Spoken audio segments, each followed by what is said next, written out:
All right, my name's Matt from Infants on Thrones, and I've been nominated for the ALS Ice Bucket Challenge.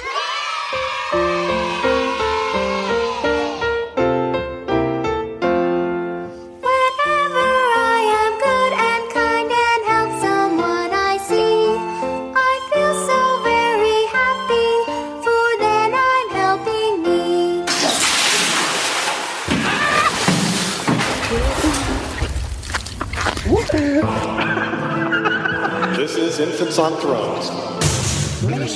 Minisode. By now, we seem to be at the tail end of what's become a real cultural meme. A viral challenge that's become a symbol of charity and sacrifice, or perhaps a symbol of groupthink and narcissism.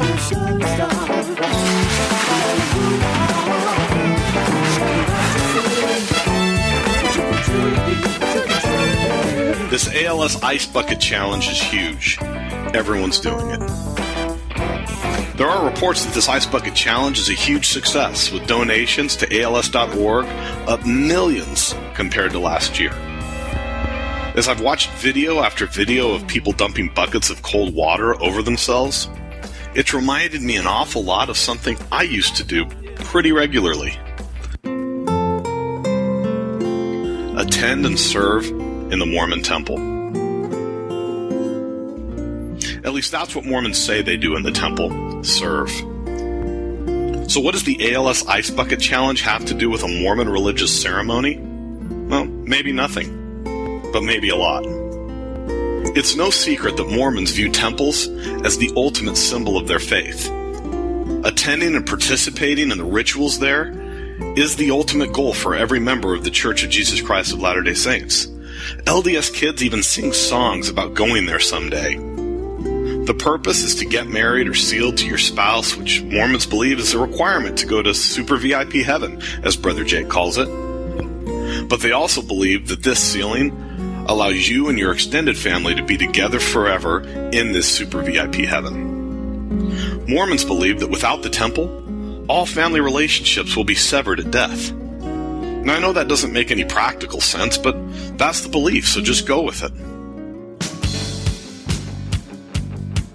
So, if the person is getting these benefits of super VIP heaven and a connection that binds them to their family forever, then why do most Mormons refer to going to the temple as, quote, serving in the temple, end quote? Well, not unlike genealogy, the reason why is not very clear to me. But the reasoning is essentially this. The personal benefits of family connections and receiving the password to get into super VIP heaven. What's the password? Only happens the first times Mormons go through the temple.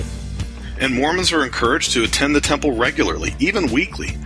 And when they go back, they go through as a proxy for someone who's died. So Mormons believe that they really are helping people who have died get into super VIP heaven and are also helping them reconnect with their family in the afterlife. I suppose this is a noble goal, and I certainly can't fault people who believe in the literal effect of the temple for feeling that they're actually doing some good for someone who's dead.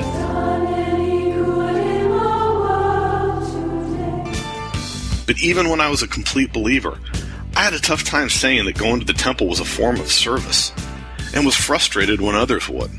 I'd go through the ritual and realize that these were just symbols without any real tangible effect. This frustration only grew when I went through the temple for and on behalf of John Smith. I'm not kidding, John Smith. Now, I'm sure there are real John Smiths out there, but I wondered, which one am I going through for? And how does God know? I mean, the John Smith I went through for needs to be able to get into super VIP heaven and needs to be with his family. The answer came either from someone else or from my own mouth. It'll all work out in the end. I then learned that temples didn't have enough names and would reuse names over and over and over again. So the person I was going through for and on behalf of likely had somebody else go through for and on behalf of them a couple times previously. Well, oh well. If once was good enough, then twice and 3 times is even better, right? God will work it all out in the end. If that wasn't enough, I then learned that there were people who were paid by the church to come up with names, and they just flat out made them up. Again, oh well, so what? I'm sure I learned something when I went through for that fake person, and God will sort it all out in the end anyway. Soon, even as a believer, I viewed the temple as a complete waste of time, especially if God would eventually just work things out in the end. I was just moving my hands and doing these rituals to make myself believe that I was actually doing something for someone else.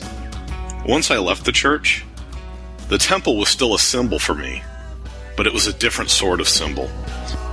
It was a symbol of the time I wasted when I was a believer.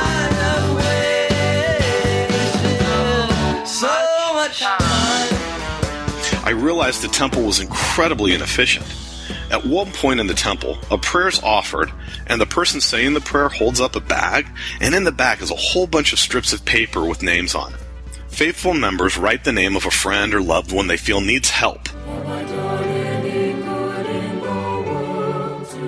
of a special prayer. A prayer that might have more effect because it was made in the temple. This is called a prayer roll. The person saying the prayer picks up the bag of names and says something like, "We pray for all those whose names are contained here, and the names of people written on the prayer rolls of all the temples this day." So I remember thinking, if they can do that for the prayer, why not do one temple session for all the people who have died? Boom! One big mega proxy to ensure all people will get all the ordinances they need to get into super VIP heaven and to be with their families forever. Or if that wasn't good enough, why not just wait till the millennium? A time I was taught we would be doing temple work. Certainly all the righteous resurrected people would be able to make short work of all the names of people who needed their work done. I realized I was in office space, and the church is Lumberg, and going to the temple was the equivalent of putting a cover sheet on a TPS report. Just something to keep me and the rest of the members busy. Ooh, yeah. I'm going to have to go ahead and sort of disagree with you there. There's no effect, no impact, no service that's being done.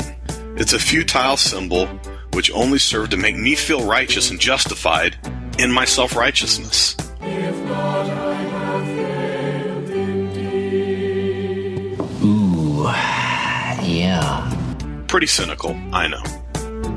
I'm sure there are people out there that can talk about the value of symbolism, the value of ritual, and the value of the temple. I mean, heck, I used to always say, well, regardless of whether or not the work I was doing in the temple actually had some effect on somebody, that if I was able to think about a dead person symbolically, hopefully that would cause me to do something to help real people that I interacted with on a daily basis.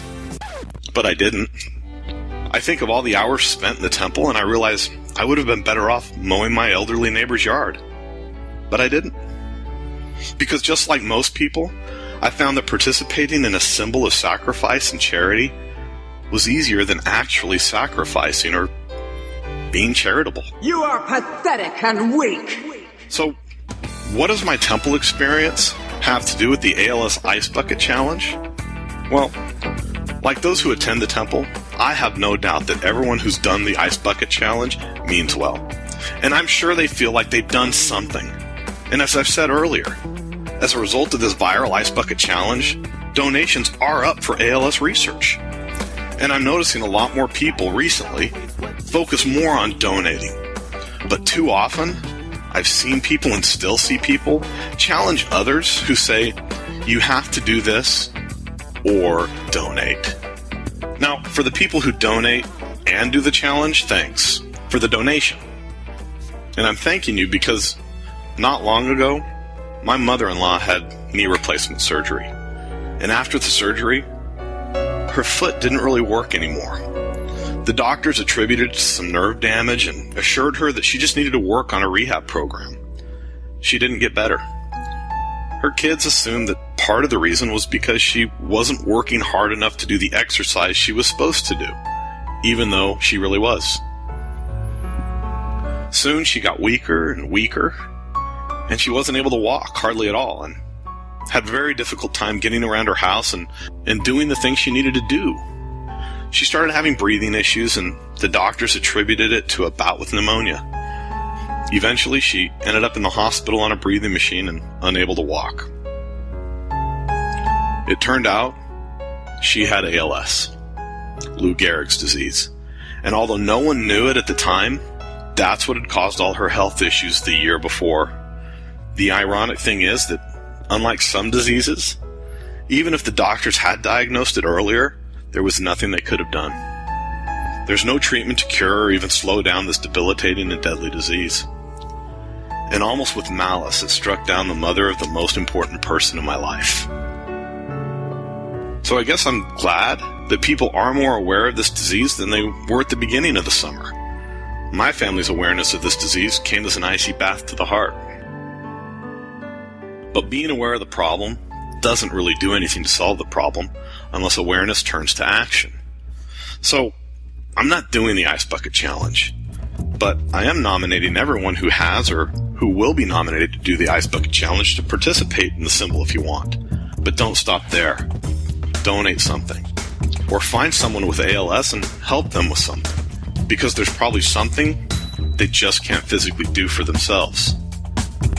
And I'm also nominating people who attend the temple. Participate in the ritual, participate in the symbol, but don't stop there. There's probably somebody in your ward or in your neighborhood that could use a little service. And ALS isn't the only malicious disease out there. My dad and a close friend are currently battling different forms of cancer. Both of them are unlikely to win this battle. And both, my dad in his early 70s and my friend who's barely 35, will be struck down too soon. So, I guess I'm also nominating everyone out there to do the Ice Bucket Challenge for cancer. Or better yet, go get and encourage your loved ones to go get a colonoscopy or visit a person who's in the hospital dealing with cancer or what comes with cancer treatments. Come to think of it, Parkinson's, diabetes, MS, CMV, and hemophilia are all diseases that affect people I know and love. All of these diseases need awareness, attention, and money. Those people and families living and dying with these diseases all probably need some sort of help. So I guess I'm nominating everyone to do an Ice Bucket Challenge and donate to one of those diseases as well. Also, if you're willing to be uncomfortable by pouring ice water over your head, although here in Arizona in August, an ice bath is more of a treat than a sacrifice. But if you're willing to be uncomfortable with ice, let someone stick you with a needle and donate blood instead of, or at least in addition to, the Ice Bucket Challenge. And we can even post ourselves getting the injection and donating blood and put that on the internet or Facebook or Instagram or our blogs or whatever we're doing and let that go viral. There really are probably an endless list of worthy causes that have real need and are worthy of attention. So, since this has become a bit of a soapbox standing, preachy sermon of a minisode, I'll end the way many good Mormon sermons end. I challenge you, my good brothers and sisters of this podcast, and I challenge myself to find those worthy causes that we care about and do something for them that can affect change. Do something that's more than a symbol. Or if you like symbolism, awesome, do that too. But don't just be a symbol of sacrifice and charity. Be the embodiment of sacrifice and charity. Otherwise, we're all just cold and wet. And I leave you with this in the name of humanism, personal connections, sacrifice, and love. Anyone for the closing prayer?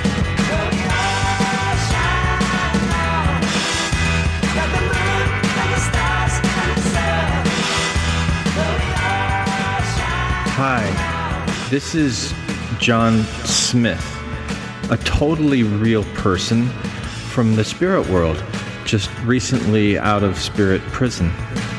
And I'd like to thank Matt for doing my work for me.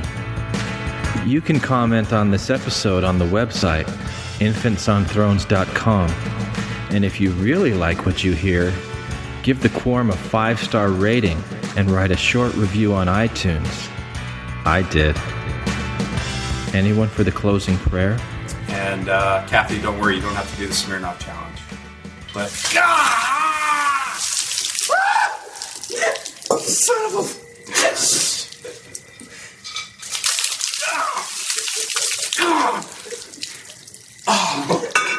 This is for you, Jason. Thank you for listening to Infants on Thrones.